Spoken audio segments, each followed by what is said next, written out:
দমদমের ধনী পরিবারের শ্যামা পূজা এবছর ৩৯ বর্ষে পদার্পণ করল।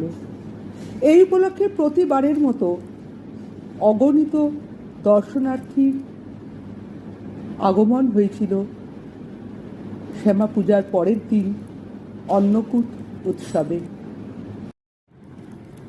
প্রতিবেশী, আত্মীয় স্বজন, বন্ধুবান্ধব, সাধারণ মানুষ থেকে সেলিব্রিটিরাও কে না উপস্থিত ছিলেন সেদিন ওই অন্নকূট অনুষ্ঠানে, এবং সবাই খুব আনন্দ উপভোগ করেছিলেন।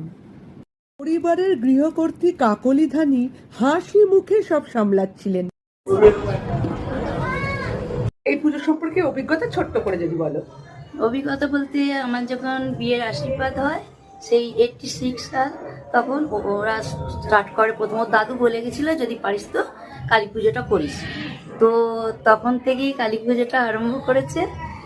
আর আজকে হয়ে গেল 39 বছর চলছে। এবং যে এই ভোগ কার্ড সিস্টেমটা প্রথম আমি 10 জনকে নিয়ে শুরু করি নিজে হাতে, তারপর থেকেই আস্তে আস্তে এটাকে অনেক বড় জায়গায় পরিণত করতে পেরেছি। অন্নকূট উৎসব উপলক্ষে ছিল দুপুরে ঢালাও খাওয়া দাওয়ার ব্যবস্থা।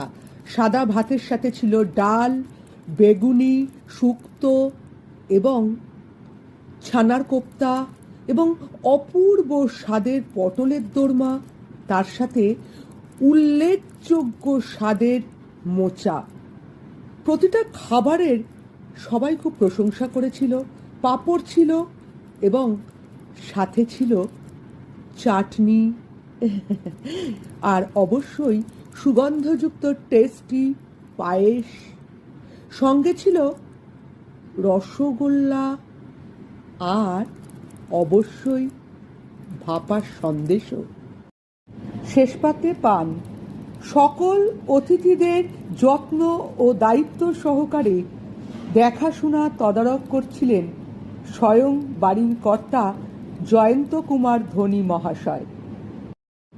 অসংখ্য ভক্তদের ভক্তি ভালোবাসায় ধনী পরিবারের মাথায় আশীর্বাদের হাত রেখে পূজিত হচ্ছেন ধনী পরিবারের কালী মাতা।